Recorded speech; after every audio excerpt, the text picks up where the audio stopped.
I help you? I'd like to see the man in charge. He's in here.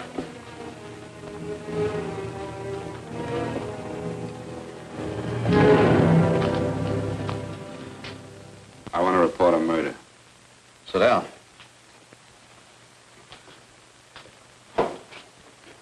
Where was this murder committed? San Francisco, last night. Who was murdered? I was.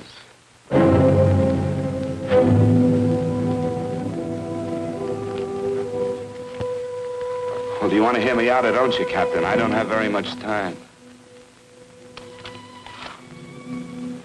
Your name Bigelow? Frank Bigelow? That's right. Answer the San Francisco APB. Send it direct to Inspector Bannon at Homicide.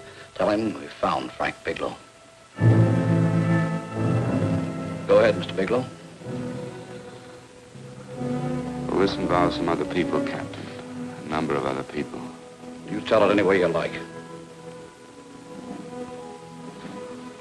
I live in a little town called Banning out on the desert. It's on the way to Palm Springs. I have a small business there. Paula? Yes, Mr. Bigelow. Give me a copy of Miss Hollis's 48 tax return, will you? Oh, you better get the 47, too. Yes, Mr. Bigelow. I don't think we took any depreciation on that new equipment last year. No, we didn't. I remember you said we could include it all this year. Sure we can. Hey, Frank. Yeah, well. Peterson says he wants a financial statement before he can give me my loan. Hello, Kitty. I will. Well, I'm leaving for San Francisco today, but I'll be back in about a week. I'll take care of it for you then. Sure is a scorcher, isn't it? Well, I've seen him worse. Well, have a nice time, Frank. Yeah, thanks, Will. Paula, why don't you come down to the place and let me give you another permanent? Makes your hair so much easier to manage in all this heat. I can't afford it right now. Maybe next month. Yeah, here it is. No, we didn't take it. Well, we can do it this year. You work it out any way you think best. Have a nice trip, Frank. Sure, Kitty. See you when I get back. Bon voyage. Why don't you come down anyway, Paula? We'll work out a deal on that permanent. Thanks. Maybe I will. Hello? Oh, hello, Mr. Hawkins. Just a moment. Do you want him to send your ticket over? No, I'll pick it up myself. No, never mind. Mr. Bigelow will pick it up at the station. Bye.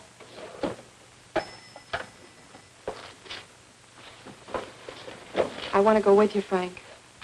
Now, Paul, I'm just going on a little vacation. You know that? You want to go without me, don't you? Be gone just a week.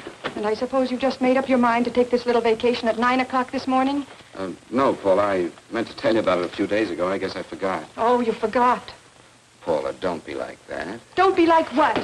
You just drop a little announcement that you're going away. Not tomorrow or next week or next month, but today. No explanations, nothing. And I'm supposed to swallow the excuse that you need a little vacation. I just want to get away from town for a few days, that's all. Get away from this town or get away from me. Oh, Paula, please try to understand. How can you ask me to understand anything like this? No, I'm sorry, but I don't understand. Go to San Francisco, but don't expect me to be waiting for you when you get back.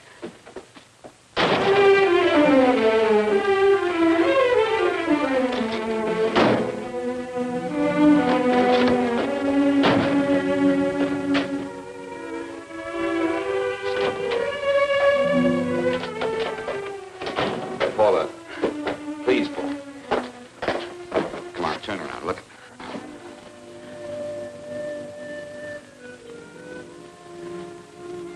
Come here. Why do you do this to me, Frank? Why can't you be honest with me? As honest as I am with you? Do you have to go? I have to go, Paula. I know what I'm doing. All right, go. Go anywhere you like. You can go to blazes for all I care. Paula? Paula. Yes, I know. I'm being foolish. Come here.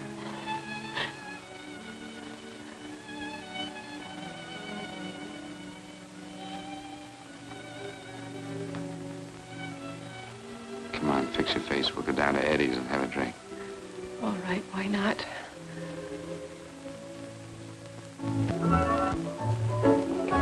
Hi, Paula. Hi, Eddie. Give us a couple of cold beers, will you? Coming up. Hi. Come on.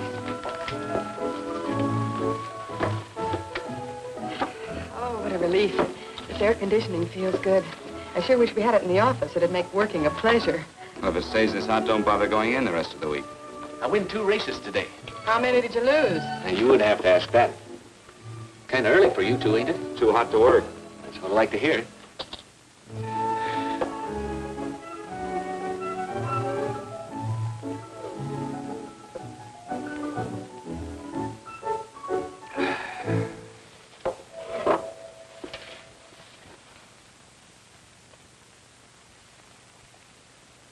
Frank, you'll take me with you, won't you? You will, won't you? Or am I crowding you? What do you mean, crowding me? Maybe you do need this week away alone. Maybe we both do. I know what's going on inside of you, Frank. You're just like any other man, only a little more so. You have a feeling of being trapped, hemmed in, and you don't know whether or not you like it. Look, Paula, I'm going to be honest with you. I care too much for you not to be honest with you.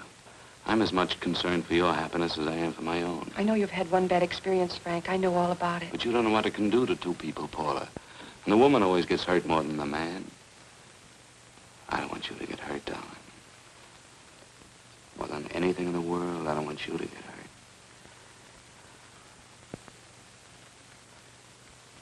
Want to hear some music? All right, Frank. Got a couple of nickels, Eddie? Yeah.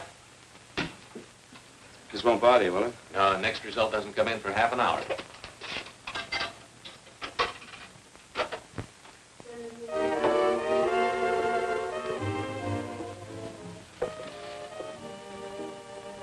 I thought that by now we'd be married. No, I'm not going to crowd you anymore, Frank. Go to San Francisco. I don't like it, but I'm convinced that you must go. I want you to be very sure, Frank. If it's right, and I believe it is, we'll have something really wonderful together. If it isn't, we should both know it as soon as possible. So you see, even if I could stop you, I wouldn't do it now.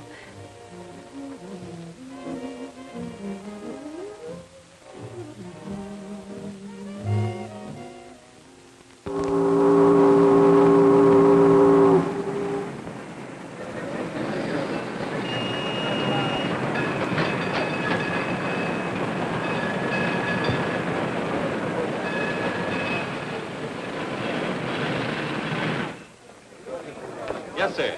My name is Bigelow. I have a reservation. Yes, sir.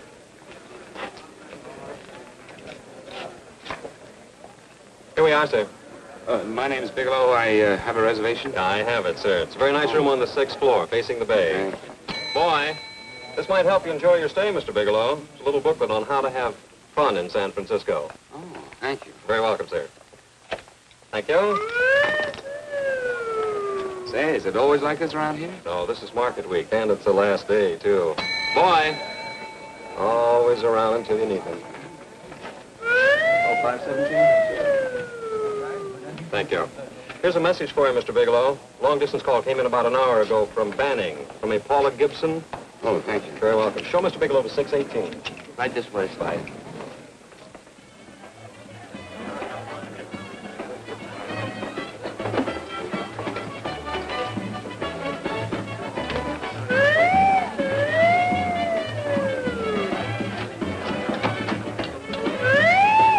Right this way, Mr. Bigelow.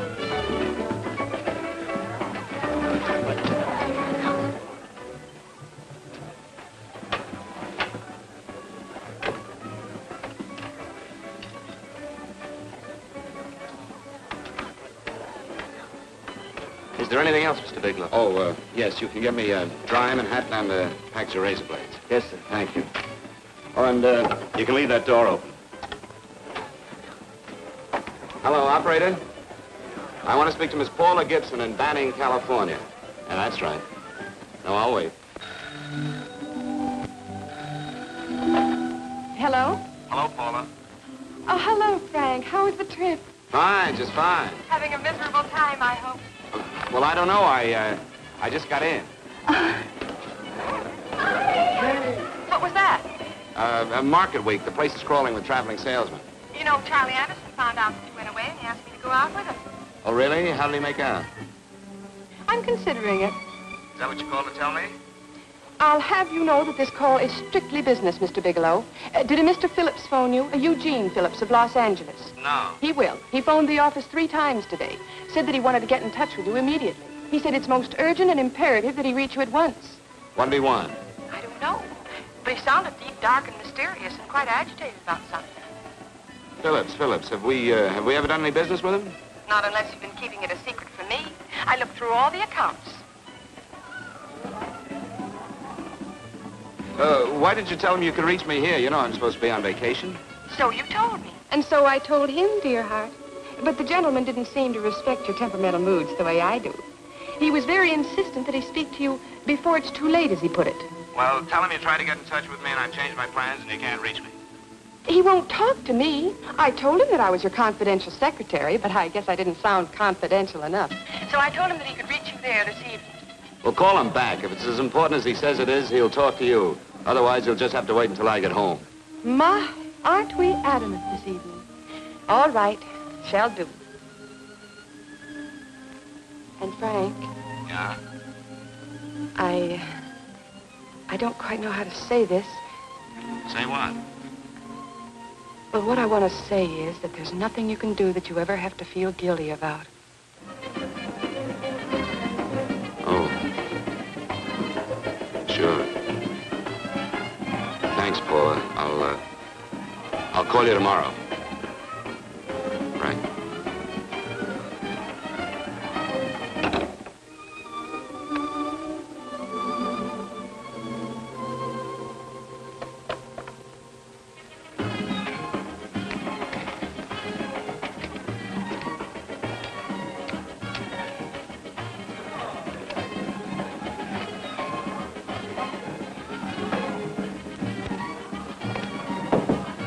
Oh, just put it there, please. You can keep the change. Thanks very much. Say, how long has this been going on? Oh, it's been a madhouse all week, but they check out tomorrow. Oh? I thought you were with them. No, I'm just here on a vacation. Why does everybody come to San Francisco and tear loose? Excuse me. Say, I'm awfully sorry to bother you, but would you mind if I use your telephone? No, go right ahead. I'm just across the hall here. One of the boys is using my phone, and he's been on it for a half hour. I just want to call downstairs. Yeah. Thank you. Room service, please. Hey, things really picked up the last few days, didn't they? You right at much business? Well, I'm not here on business. Oh, hello, room service? It's Mr. Haskell in 617. Yes, that's right. Would you send up 3 more bottles of bourbon and 2 scotch? Yeah, that's right. Oh, and some more ice, too. Yeah. All right, thank you. You here all alone? Yes, I just got in town. Well, why don't you join us for a drink? Well, I don't want to barge in on your party. Oh, nonsense. It's not a party. Just a few of the boys entertaining some buyers. You know, the usual thing. A few drinks and some laughs. It's no party. Come on. Well, come on. All right. I know what it's like to be all alone in a strange city. I'm Sam Haskell. I'm Frank Bigelow. You think some of these guys never been away from home before? Yeah. Hey, quiet down a minute. Hey, will you quiet down a second? I want you to meet Frank Bigelow. Hello. Hi. This is Jane Carlisle. Hello. Bill Welch. How are you, Mr. Wells? Glad to know you, Bigelow. Jane's the prettiest buyer in San Francisco. Oh, hey, I resent that. You don't think I believe him, Elaine? Well, he spreads that from coast to coast. Oh, gee. But it's good for my morale anyway. I'm George Cantwell. Glad to know you, Mr. Bigelow. Bigelow, yes. Right at much business? He's not here on business. Oh? Well, Well, why don't you get the man a drink before he dies of thirst? how about a little bourbon? Well, that's fine. Bourbon it is. Of course, Mr. Wallace. In fact, yes, Mr. Wallace. But, Mr. Wallace, I'll need at least a week in Cleveland to visit all my accounts. I can't figure on being in Philadelphia until the 17th. Eddie, will you get off the phone? I want you to meet Frank Bigelow. How are you, That's his boss. He's been trying for an hour to get his expense account boosted. Yeah, the way this guy holds on to $1, you'd think they weren't printing them anymore. Yes, Mr. Wallace. I'm leaving here the first thing in the morning. Yes, sir. Oh, keep your hips loose, Harry, like this. Oh, yeah. How's he doing? Oh, there's nothing wrong with Harry's drummer. The 2 years ago, the Murrays wouldn't shoot. Hey, now, wait a minute. I was doing all right there. This is Sue and Harry Brandis. Hello, good to meet you. How are you? Where'd you find her, Sam? On a dance marathon? Bourbon. Really? Oh, thanks. Say, I'll bet you could do the rumba. Well, a little, but I'm kind of rusty. Anything would be an improvement after Harry. Oh, how do you like that? Well, here goes. Hey, you're good. Oh, my wife, she's a good dancer, isn't she, Bigelow? Oh, yeah. Fellas, I thought you were going to show us a good time tonight. Is this doing the town? That's right. We practically bankrupt our stores to buy everything you've got. Then you keep us in this hotel room. I agree. This is my last night to howl before I go back to being a dutiful housewife. Well, it looks like we're stuck, boys. This is where we blow all our commissions in one night. And you're coming with us, Bigelow. Oh, no, thanks. You run along. I've got to get unpacked and have dinner. Oh, no, you're not going to get away from me. Now that I found a man who can dance, I'm going to hang on to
No, thank you.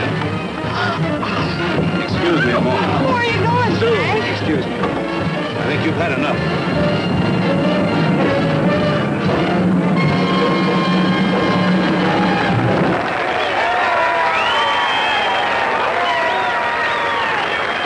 What'll it be? Bourbon and water, no ice. Nice, quiet place you got here. Wait till they hit the pitch in about an hour. That's when they really go out of their minds. Who's the blonde? Oh, she's one of the chicks that hangs around here. She's jive crazy. Come again? Oh, you ain't hip, pal. Jive crazy means that she goes for this stuff. Just between you and me, I don't get it either, but I gotta listen to it. They're all connoisseurs, music lovers. Me, I like Guy Lombardo. What's the matter with him? Oh, he's flipped. The music's driving him crazy. Come down, Jack. Oh, don't buy me, man. I'm being in line. Is the blonde alone? Oh, sure, society. She always comes in alone. Drives a big convertible, wears a mink coat, but knows everybody. But she always comes in alone. Thank you. I wanted to kiss you. I tried to. Give me another blast, Leo. When you. What's your story, Jeannie? Easy.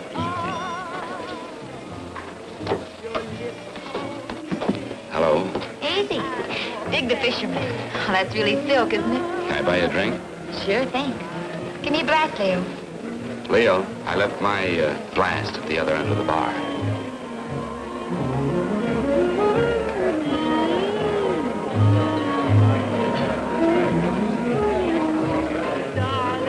My name's Jeannie. What's yours? Frank? I've never seen you here before, Frank. Well, I've never been here.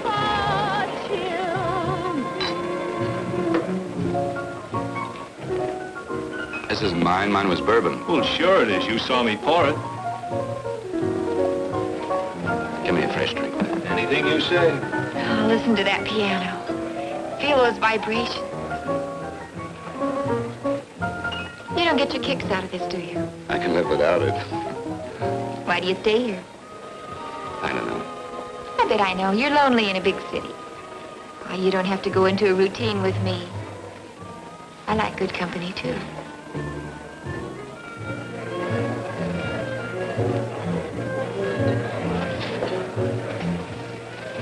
Say, there are some people there I want to avoid. Couldn't we get out of here? Let me think about it. Oh, come on. How about going somewhere else, then? Why don't you meet me later? Okay. Where? I tried to forget you, but you whispered, darling, I love. Call me at that number later. It's my next stop. They've got a band there that'll really send you. See you, Jeannie.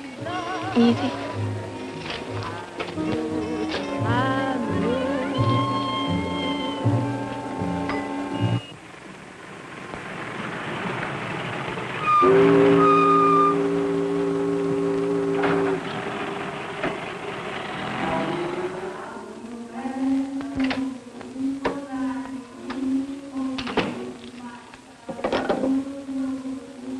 Never mind, operator.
Room service, please.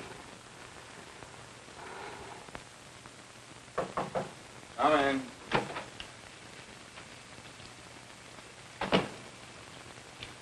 Be right with you, waiter. Yes, sir. Rest well, sir? Yeah, sure. May I? Go ahead. It's on there for you. Thank you, sir. Would you like anything else? Oh, thank you, that's all. Waiter, Yes, sir. take this away. Is there anything wrong, sir? No, just take it away. I don't even want to look at it. Are you all right, sir? Yeah, sure. All right, I just had too big a night, I guess, that's all. I need some fresh air. Of course. Thank you, sir.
Lungs in good condition. Blood pressure normal.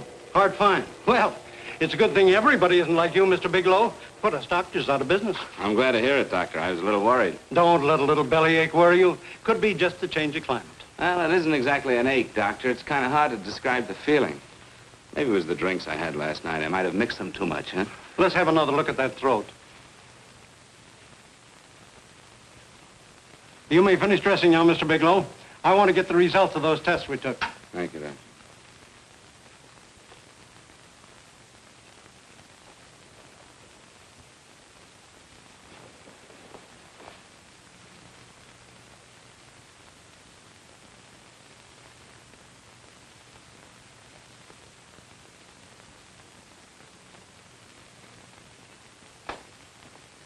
Mr. Bigelow, this is Dr. Schaefer. Hello, Doctor. How are you? Sit down, Mr. Bigelow. According to the information you gave Miss Wilson, you're not married, Mr. Bigelow. That's right. Do you have any relatives, family, anyone in San Francisco? No, no one. I don't know a soul in San Francisco. Where is your home? What is this, Doctor? Why all the questions? You're a very sick man, Mr. Bigelow. Sick? But you told me I was in good shape. Yes, I know. But my preliminary examination didn't reveal your true condition.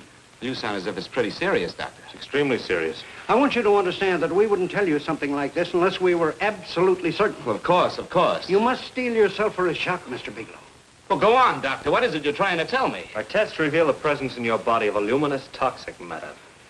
What is that exactly? A poison that attacks the vital organs. Poison? We have no alternative but to tell you this. Your system has already absorbed sufficient toxin to prove fatal. I wish there was something that we could do. What do you mean, wish? You mean there's nothing? There is nothing anyone can do. This is one of the few poisons of its type for which there is no antidote. Well, this is fantastic. This is the most ridiculous thing. You don't have very long. What do you mean? A day, possibly a week, 2 weeks at the outside. It's hard to say exactly. Well, this is impossible. I don't believe it. You've made a mistake. That's it. It could be a mistake, couldn't it? You have made a mistake, haven't you? Answer me. Dr. Schaefer is an authority on toxicology. Been no mistake, Mr. Bigelow. Do you realize what you're saying? Well, you're telling me that I'm dead. Do you think you can explain my life away in just a few words? Why, I don't even know who you are. Why should I believe you? You must calm yourself, Mr. Bigelow. We want to offer you every assistance that we've... Assistance? Who wants your assistance? Who wants anything from you? You're nothing but a couple of phonies. Why, I think you're crazy. That's it. You're crazy. The both of you. You're crazy.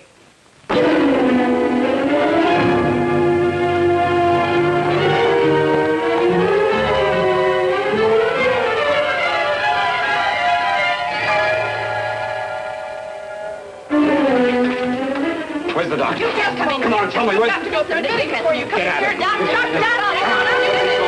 What's the trouble here? What's the matter with you? Doctor, I want you to examine me for luminous poison. Come right in here.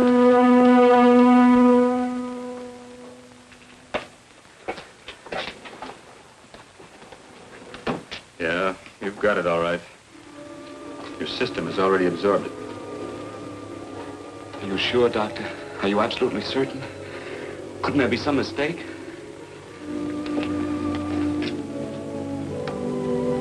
There it is. Toxin is actually luminous in the dark. Now there's no doubt about it, Bigelow. I don't feel sick. My stomach is just a little bit upset. Maybe it's not as bad as you think, Doctor. That's characteristic.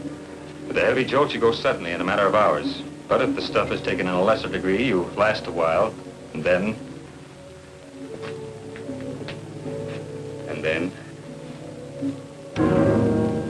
Give it to me straight, Doctor. Well, a number of things are involved. The systemic condition of the individual, the amount consumed, exertion. Yes? You won't feel too badly for a while. Then it will happen suddenly. A day, 2 days, a week at the most.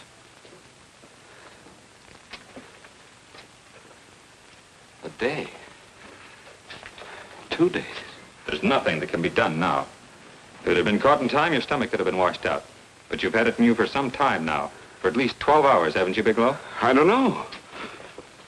You don't know? No. Don't you know how you got it? No. This is no accident.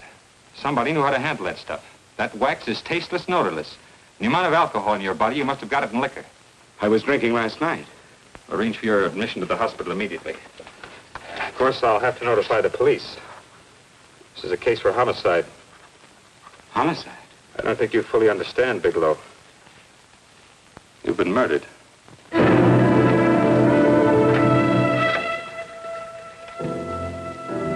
Get me police headquarters, please. Homicide Bureau.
Open up. Open this door, I tell you. Open it up or I'll break it down. Where are those men? Where are those men who were here last night? I don't know. There are no men here. Please go away. Don't lie to me. Where are they? Mister, this lady just checked in. Those men aren't here no longer. They checked out the hotel early this morning. Checked out? Please go away. I'm sorry. I'm terribly sorry.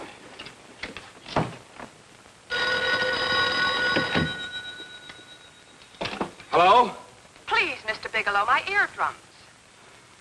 Oh, hello, Paula. Your enthusiasm overwhelms me. Why haven't you phoned me, or is there a quota on telephone calls up there? I'm sorry. I've been busy. I'll bet you have. Visiting the museums, no doubt. What's happening up there that's exciting or different? Nothing, not a thing. I'll bet you miss me, but you're too stubborn to admit it. Sure. You know, if you'd like me to come up, I can pack a toothbrush and leave right away. No. Well, you don't have to snap my head off. You could at least make a pretense of missing me.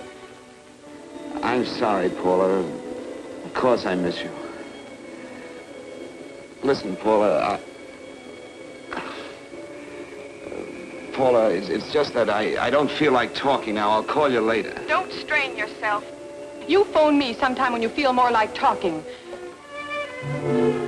Oh, by the way, I called that Mr. Phillips back. Phillips? Yes, you know, the man that tried to reach you. Well, I'm afraid you'll never know why it was so important that he speak to you. His office said he died yesterday. Frank, are you there? Did you hear me? Died? When? Yesterday. So you won't have to bother your little head about him anymore. You can just go ahead and have fun. Paula, what did he die from? Do you know? I suppose he died from whatever people usually die from. Well, didn't they tell you? Don't you know? What are you getting so excited about? You said you didn't even know the man. Listen, where's his office located? What difference does it make? You can't talk to him now. I told you the man's dead. Paula, will you stop talking so much and tell me where his office is? All right. It's the Phillips Importing and Exporting Company, Bradbury Building, Los Angeles. Bradbury Building, Los Angeles. That's right. Say, this is really a switch. Listen, if you want to reach me, I'll be in Los Angeles. Are you out of your mind? I'm sorry, Paula. I've got to hurry. Wait a minute. Where in Los Angeles? The Allison Hotel. Goodbye, Paula.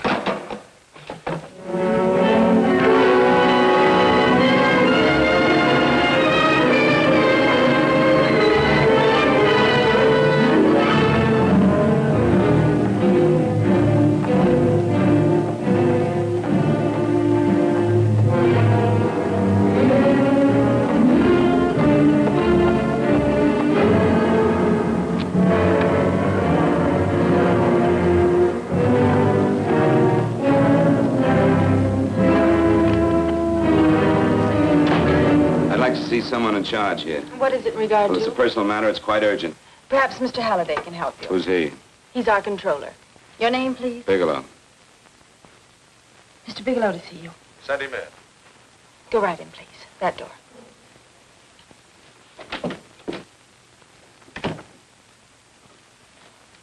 Mr. Bigelow? How are you, Mr. Halliday? What can I do for you?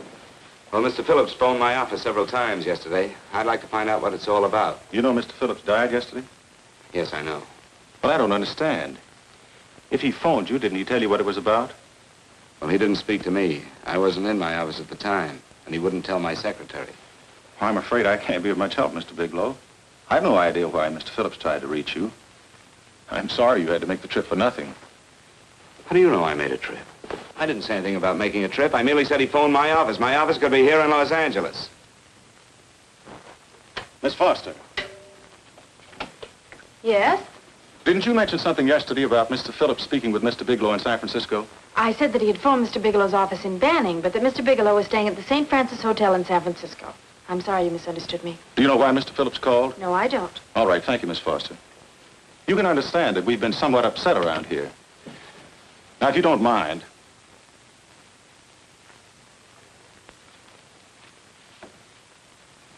Did Mr. Phillips have a wife, family, anyone that could help me? you can't intrude on people at a time like this just to satisfy some curiosity. It isn't just curiosity. Then I suggest you wait a week or so. I can't wait. Well, I'm sorry you'll have to. Well, there's always a phone book. You're a pretty aggressive fellow, Bigelow. Are you quite sure that this is as important as you make it appear to be? It's important. Mrs. Phillips lives at the Sunset Arms Apartments. Thank you. I needn't tell you she's under a strain. I suppose you're capable of using a little more tact with her than you demonstrated with me. I think I can handle it. By the way, what was the cause of Mr. Phillips' death? Suicide. He leaped from the balcony of his apartment.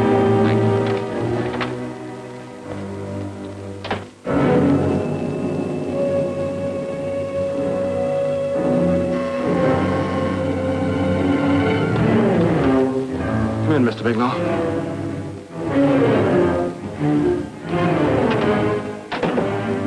I'm Stanley Phillips, Eugene's brother. Halliday phoned that you were coming.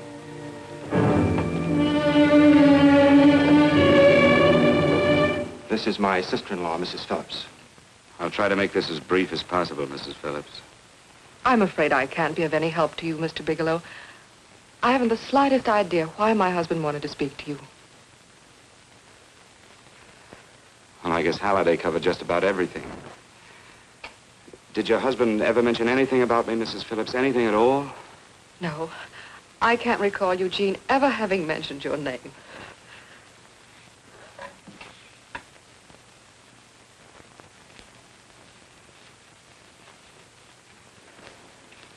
I hate to ask you this, Mrs. Phillips, but it's of vital importance to me. Do you know why your husband committed suicide? Oh. You're certainly not the most diplomatic person in the world, are you, Bigelow? Were you a friend of my brother's? I never met him.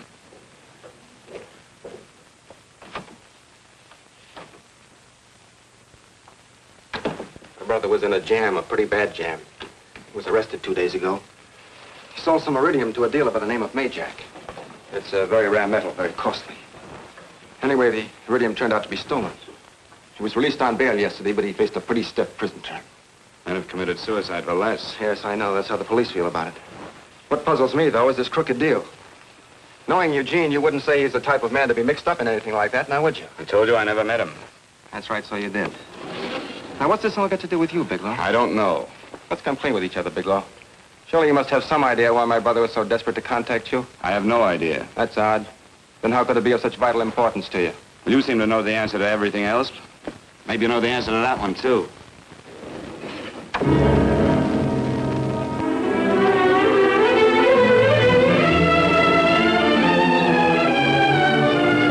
There's a message here for you to call operator 82 at Fanning. Oh, thank you. Show Mr. Bigelow to room 821. Say, would you have the operator put this call through to my room right away? I'll take it up there. Thank you. Hello, operator. Here you are. I'll call you if I need anything. Thank you, sir.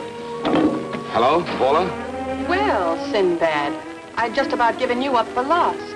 Do you mind telling me just why you rushed down to Los Angeles? I can't explain it to you just now, Paula. I just can't explain it. What's going on, Frank? You don't even sound like yourself. Well, I'm just a little tired, Paula, that's all. But I miss you. Oh, Frank. I can't tell you how good it is to hear you say that. And here I was worrying that I'd lost my charm. When are you coming home, Frank? Soon, Paula. I'll be home soon. I'll go right out and get myself a permanent so I'll be pretty when you see me. Hey, guess what? I found that Phillips name in your notarial ledger. Notarial ledger? Yes, of all places. I remember now I made the entry myself. You had notarized a paper one morning before I came to work. What kind of paper was it? A bill of sale for a George Reynolds made out to Eugene Phillips of Los Angeles. So you see, I was right. We hadn't done any business with Phillips, only indirectly. What was the bill of sale for? A shipment of iridium, whatever that is. Iridium? You mentioned at the time that this fellow Reynolds had made some kind of a deal in Palm Springs, and he stopped in your office early in the morning on his way north to have it notarized. Wait a minute. Wait a minute, George Reynolds. That was about 6 months ago, wasn't it? That's right, 6 months ago. Thanks, Paul. Oh, goodbye. Goodbye. Hello, operator. Get that number back for me.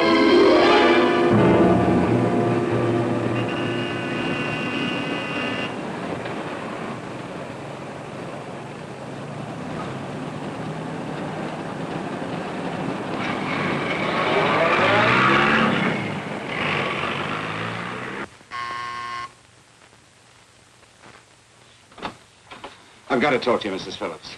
Please, go away. I want to be left alone. But I found out why your husband wanted to see me. It was in connection with a bill of sale. Come in. Thank you.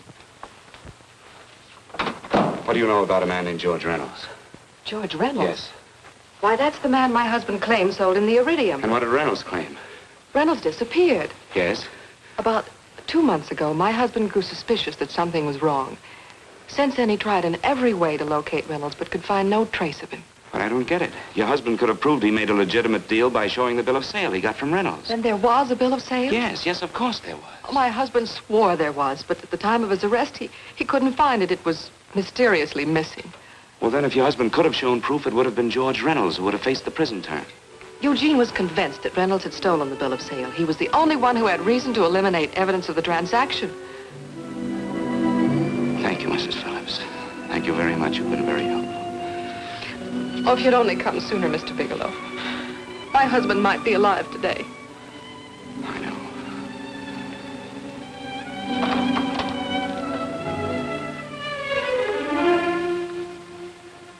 The only thing that puzzles me, Miss Phillips, is that you haven't asked how I knew there was a bill of sale.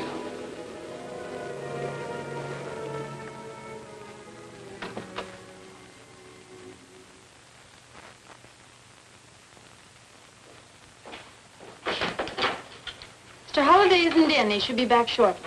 I think you're the one who can help me, Miss Foster. Mr. Phillips tried to reach someone else before he called me yesterday, didn't he? Why don't you ask Mr. Holliday? Obviously, Mr. Holliday wasn't here yesterday, or he wouldn't have had to learn from you that Phillips called me. And you're the logical person to know who else Phillips called. I don't believe that's any of your business, Mr. Bigelow. Don't think you're revealing anything confidential, Miss Foster. I know that he tried to reach somebody else. Mrs. Phillips told me. You're bluffing, Mr. Bigelow. I don't know what you're after, but you're trying to trick me. Mrs. Phillips didn't tell you a thing. How do you know that? Mrs. Phillips knows nothing about it. She doesn't. Well, why wouldn't she? Wait a minute. I was talking about George Reynolds. Who did you think I meant? Just who is it that Mrs. Phillips doesn't know I about? told you before, that's none of your business. All right, young lady, I'm going to give it to you straight. Phillips was murdered. Murdered? I don't believe you. He told me Lying. because he needed me to clear him. Phillips was innocent. Innocent men don't have to jump out of windows. Murdered? Just who are you trying to protect, Miss Foster? Why are you so afraid to tell the truth? I'm not protecting anybody. I haven't any more to say. All right, young lady, listen to me. This thing is going to explode wide open. If you've got nothing to hide, you better start talking. Or maybe you are mixed up. No!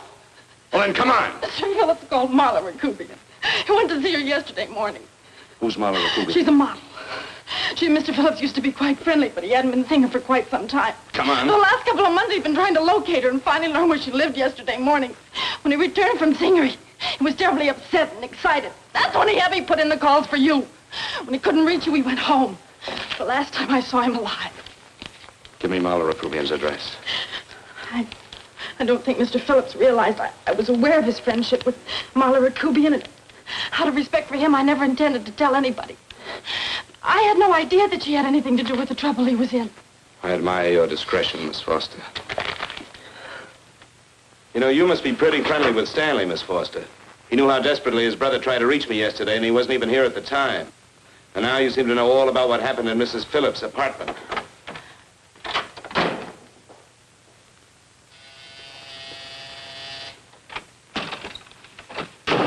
Miss Rakubian? Yes? What do you want? Get out of here or I'll call the Go police. ahead, call him. Oh, go ahead, call him. Going on a trip, huh? Yes, going away for the weekend. Sailing for Buenos Aires tomorrow, some weekend. I'll send you a postcard. Now get out of here. Who are you going with, George Reynolds? Never heard of him. I suppose you've never heard of Eugene Phillips either. Just who are you? What do you want? Never mind who I am. Where's Reynolds? I told you I don't know him. Now will you get out of here and leave me alone?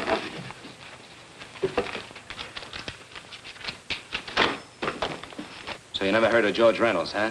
And don't try to tell me that this isn't him because I've seen him. If you think you can scare me, you're crazy. Look, I know that Phillips came here yesterday. And right after he left, he was pushed out of a 6-story window. Pushed? Phillips committed suicide. Your playmate Reynolds murdered Phillips. Then he went up to San Francisco to get me. Because I knew about a certain bill of sale. I don't know what you're talking about. You're in this right up to your pretty little neck. I'm not mixed up in anything. Get your hands up. Drop that picture on the couch. Turn around. Don't get any ideas because I'm not afraid to use this. Give me your wallet.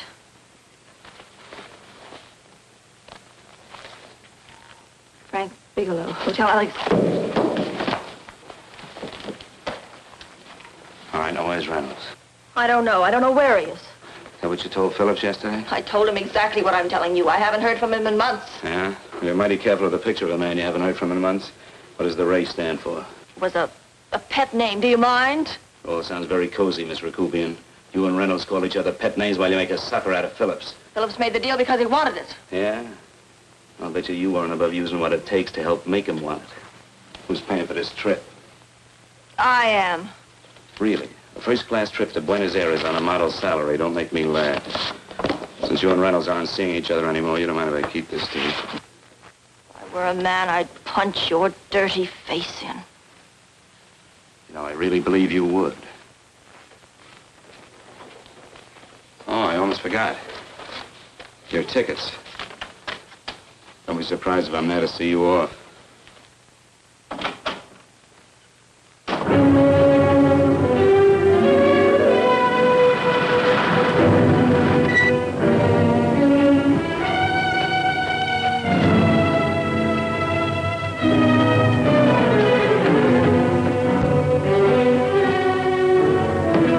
Angelo. Angelo! Oh, Angelo. Do you remember taking this picture of George Reynolds? I take so many pictures, I can't remember them all. This gentleman is a friend of his and would like his address. We have no card on him. I don't think we ought to do that. He's willing to pay $20 for it. That's the paper we used last year. Of course, you understand we usually don't give out the information about our clients. I know, you're a couple of high-class fellas. Thank you. Revealing anything confidential is against the ethics of our establishment. That's right. Honesty is the best policy. Of course. But in your case, inasmuch as you're a personal friend of Mr. Reynolds... Thanks. I knew you'd come through. Got it. Here it is. We don't have his address. He must have called for the picture. But he couldn't have been a very good friend of yours, mister. Because his name is not George Reynolds. It isn't? Well, what is it? It's a... Huh? Oh. Here. It's Raymond Rakubian. Rakubian? What's so unusual about that? The picture's signed Ray, isn't it? Yeah. Yeah.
Your lips cold and tender, then I thought that maybe love.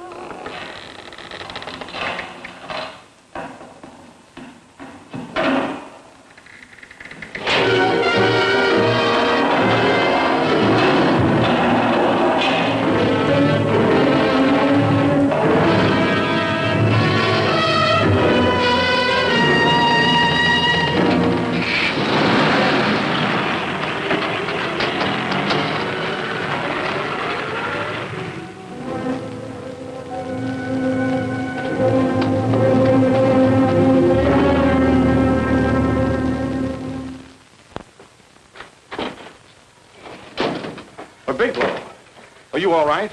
Can I get you anything? No, thanks. Do you know this man? No? No, I don't think so. Are you sure you've never seen him? I'm quite sure. Does the name Raymond Rakubian mean anything to you? No, I never heard of him. Why? He also uses the name George Reynolds. This is Reynolds? That's right. Well, where can we find him? That's what I want to know. Tell me something, Halliday. You're the controller here. How come you didn't know about that bill of sale? Phillips made that deal before I came to work here. Yeah, but you still keep records, don't you? For some reason, which is none of my business, Phillips preferred to keep that among his personal papers. Now, does that answer your question? You came in here today asking for some information that you needed, and I tried to be as cooperative as I could. But now you're beginning to annoy me. So get out before I throw you out.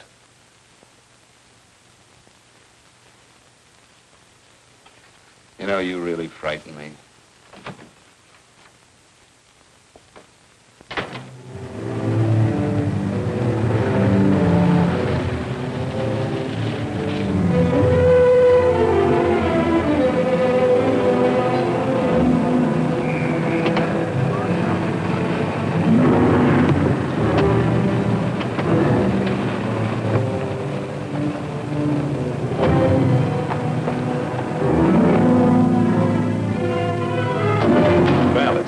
you showed up, Bigelow. Go ahead, Dave.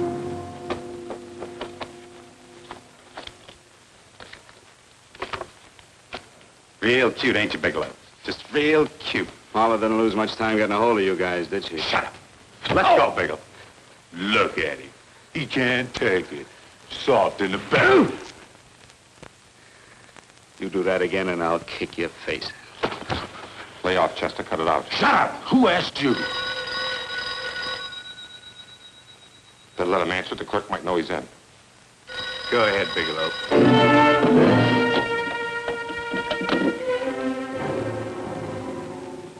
Hello? Frank. Frank, why did you hang up on me? I've been trying to get you for hours. I'm sorry, Paula. I was in a hurry. Well, don't be in such a hurry this time. You didn't give me a chance to finish what I had to say. Sit down. I wanted to tell you that McGowan was in hollering his head off because you didn't go over the books. Tell McGowan to get another auditor. Sure. Sure, I'll just do that little thing and lose the best paying account we've got. Do as I tell you, Paula. Frank, are you drunk? Paula, how much we got in the bank? About $2,200? Draw it out tomorrow. Sure. Then what do? Skip town without paying our bills? Forget the bills. You know that coat you always wanted? Buy it. You are drunk. You know, if I didn't have such a good character, I'd be tempted to take advantage of your intoxicated state, Mr. Bigelow. I'm not drunk, Paula. Well, then don't tell me that one day away from me can affect you this way. Cut it short. Paula, Yes? I'm sorry I left you. I never realized how much I love you. But I know it now. Oh, Frank, darling, I love you too so very much. Please come home. I miss you terribly.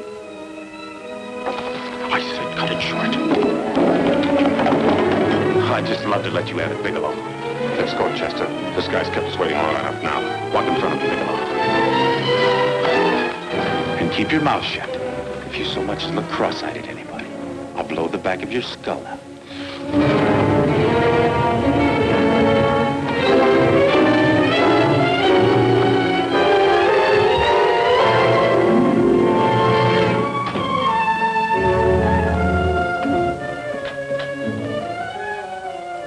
Bigelow's real cute. He wanted to get tough with Chester. He don't know Chester. Did you get the picture? Don't I always get what Mr. Majak sends me after? Majak? That's right. I'm the dealer who bought the iridium from Phillips. I get it. You have Rakubian unload stolen stuff on Phillips with the help of Marla here, and then you buy it back from him. Oh, you certainly made a sucker out of Phillips. What is it, Mr. Bigelow? Exactly what is on your mind? I'm looking for Raymond Rakubian. What? Well, now, Marla here has told you everything else. I'm sure she must have told you that, too. You don't expect me to believe this conversation. So, what is on your mind? I mean, underneath. You forced your way into my affairs, and now I want to know why. I just told you. I'm looking for Raymond Rakubian. Don't get cute. I'm just itching to work you over. Soft in the belly. Can't take it. See what I tell you?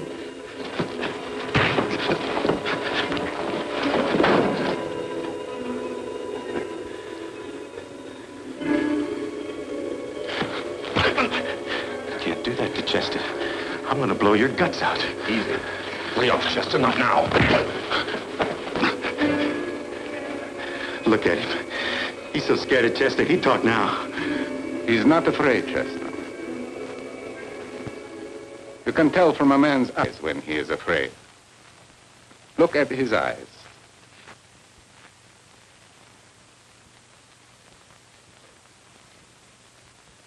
Oh!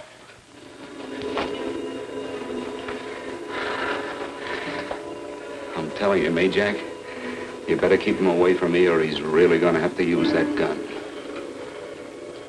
Go away, Chester, please. Do what I tell you, my boy. Please. And help Dave.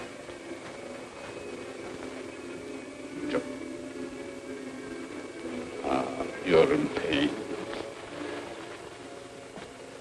He's an unfortunate boy. He's psychopathic. He's unhappy unless he gives pain. He likes to see blood. Come with me, Mr. Bigelow.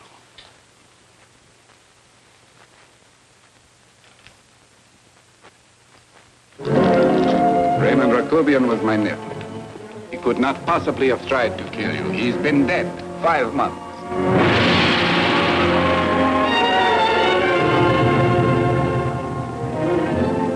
I'm afraid you have been sidetracked. Provided it is true that somebody made an attempt on your life, somebody made an attempt again today.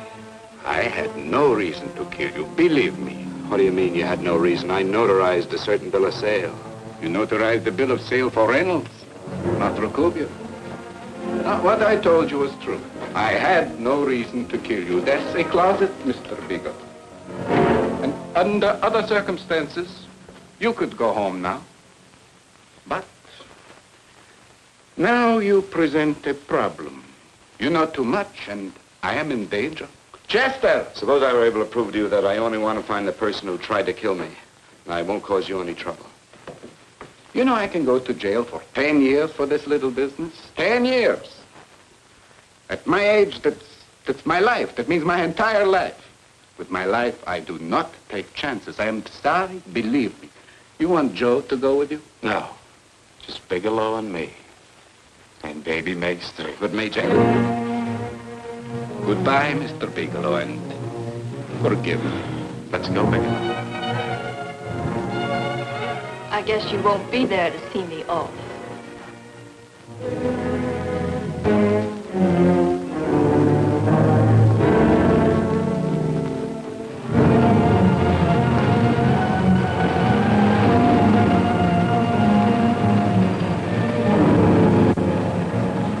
Tried to make a boob out of me in front of Major. Shouldn't have done that, Bigelow. I don't like that. I'm going to enjoy this, Bigelow. I've done jobs like this before. I knocked off guys I could like. But I don't like you, Bigelow. I never liked that puss of yours from the minute I seen it. Yeah. I'm going to enjoy this.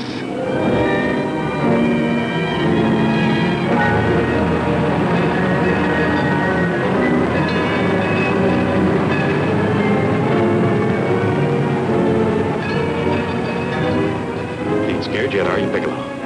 But you'll be scared. Good and scared. I think I'll give it to you in the belly. You don't like it in the belly?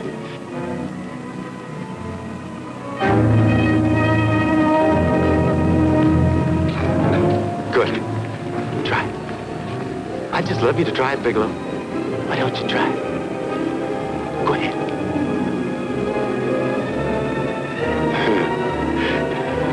Didn't have the nerve, did you, Bigelow? Yeah. I think I'll give it to you right in the belly.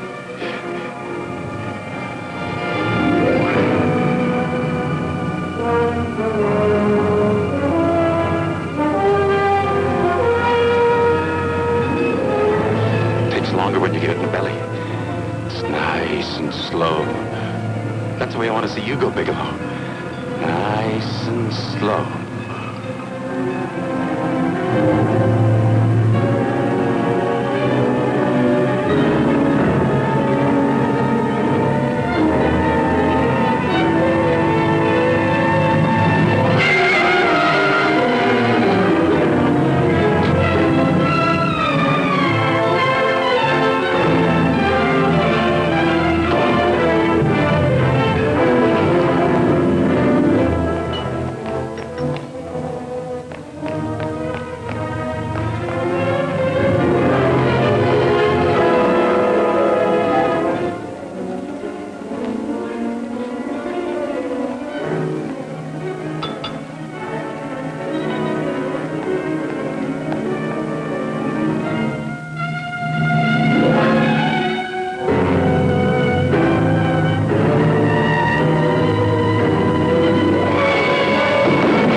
wiser. Yes, I'm all right, Paula, but what are you doing here? How did you get here? Freddie Ross threw me down. I had to come. I had to see you. You shouldn't have come, Paula. You shouldn't have. What is it, Frank? You're in some kind of trouble. I know it. Look at you. You're a sight. Your clothes look as if you've slept in them. Are you ill? You are. You're feverish. I'm all right, Paula, and I'm not in any trouble, believe me. You're lying, Frank. Right after I spoke to you, I got a phone call from the San Francisco police.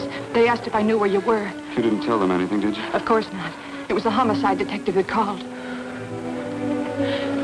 What is it, Frank? If you're in any kind of trouble, you certainly can trust me. Look, I'm not in any trouble with the police, Paula, believe me. But you can't stay here. You've got to go back to Banning right away. No, I won't go, Frank. I won't. I'm staying here with you. Paula, it's better that you go back, believe me. Why? What's this all about? What have you got to do with this Phillips and Reynolds? Phillips was murdered. What could that possibly have to do with you? All you did was notarize a paper. You've notarized hundreds of papers. I know. All I did was notarize one little paper out of hundreds. Frank, you frighten me. You don't even act like yourself. I know that you're in trouble, that something is wrong, that you're in serious trouble. You frighten me, Frank. Oh, don't be frightened, Paula. Don't ever be frightened of anything again. Will you promise me that? I love you so much, darling, more than you seem able to understand. Oh. I never really knew happiness until I loved you. Sometimes when I used to be afraid that you weren't sure how you felt, I tried to hold back, but I couldn't. Losing you would have been losing everything. There would have been nothing left. Don't, Paula, don't. Now I'm afraid again. Somehow I feel that I'm going to lose you, but there's nothing I can do about it. I feel so helpless. You're leaving me out of something. Tell me, Frank, what is it? Give me a chance to fight back. Just give me a chance, please. You do love me, don't you? Oh, yes, Paula, I love you. I never was more certain of anything in my life. I wasn't sure before. I was a little blind, I guess, but believe me, I'm sure now. Can you understand that, Paula? I understand. A man can be like that, Paula. Something has to happen. It can be a big thing or a little thing, but it can make him realize how much someone means to him, how much he really loves her. Oh, and I love you, Paula. More than I ever thought it possible to love anyone in the world, I love you. Then why won't you tell me about this trouble you're in? Why won't you try to let me help you? You can't help me, Paula. You don't want my help. Oh, Paula, there's nothing you can do. Will you believe me? So will you please go home, please? No, Frank. I won't go. I know you're in trouble. I can't leave you like this. All right, Paula, look, wait for me in the lobby of the hotel, and I'll be back for you soon, I promise. You promise? You're yes, sure? Paula, I promise. Is that a new outfit? Yes. Oh, it's beautiful.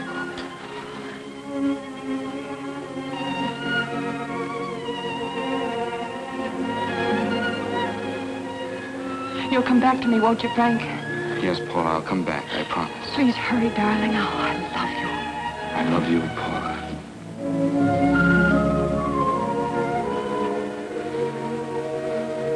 Goodbye, Paula.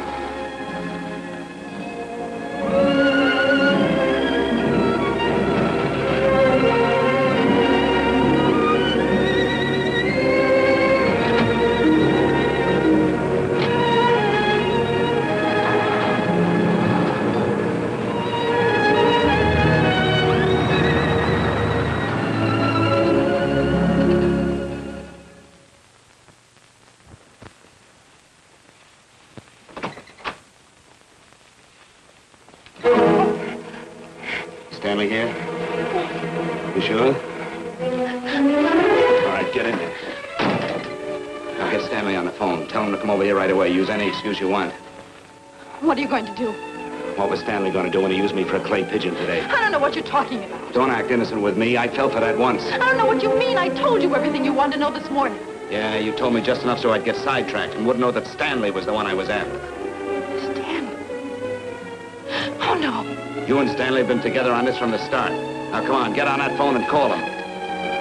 Don't let him know I'm here. Bigelow.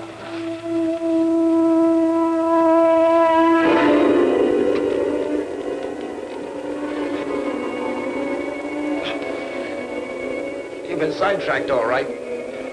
But it was the poor bereaved little widow who did it. Miss Foster found this letter this afternoon. It's in my brother's desk at the office. It's postmarked 2 years ago. It isn't exactly the kind of a letter that a married woman gets from a casual friend. I'm sure my brother wasn't aware that they were so well acquainted when he hired Halliday. What's the matter with him? right since dinner. Where did he have dinner? At Mrs. Phillips' apartment. Halliday was there, too, and Stanley confronted them with that letter. Did you have anything to drink? Yes, why? How long ago? Half an hour ago, just before I came here. Miss Foster, get on the phone, call the emergency hospital. Have them get an ambulance over here right away. What? Tell them to prepare a stomach wash for luminous poisoning. Luminous poisoning? Come on, do what I tell you. You may still have a chance to save his life. Go on!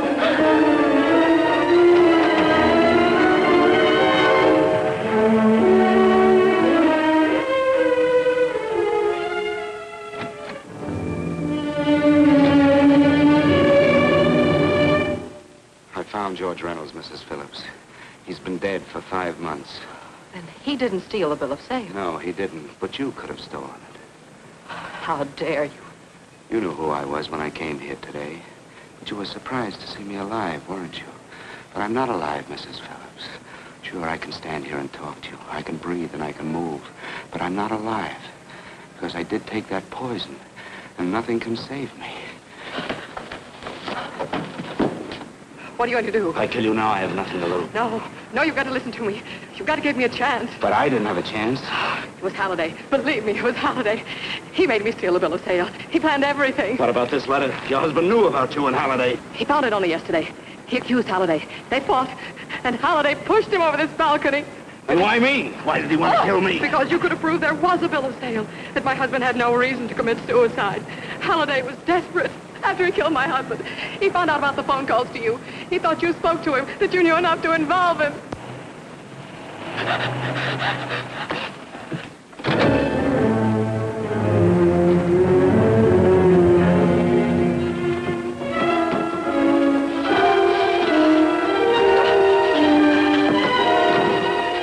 Where's Halliday? Where is he? He's in the office. This time you don't warn him.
break it up. Move along now. Let's get going. Come on.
All I did was notarize a bill of sale.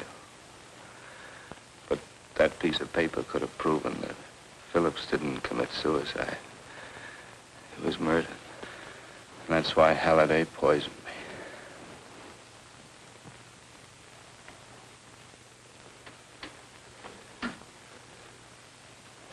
Would you?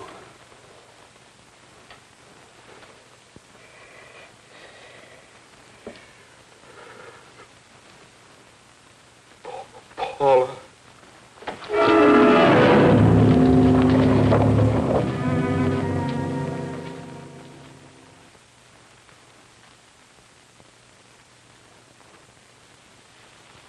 Call the morgue.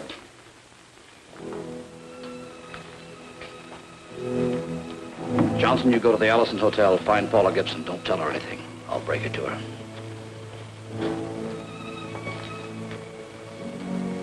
How shall I make out the report on him, Captain? Better make it dead on arrival.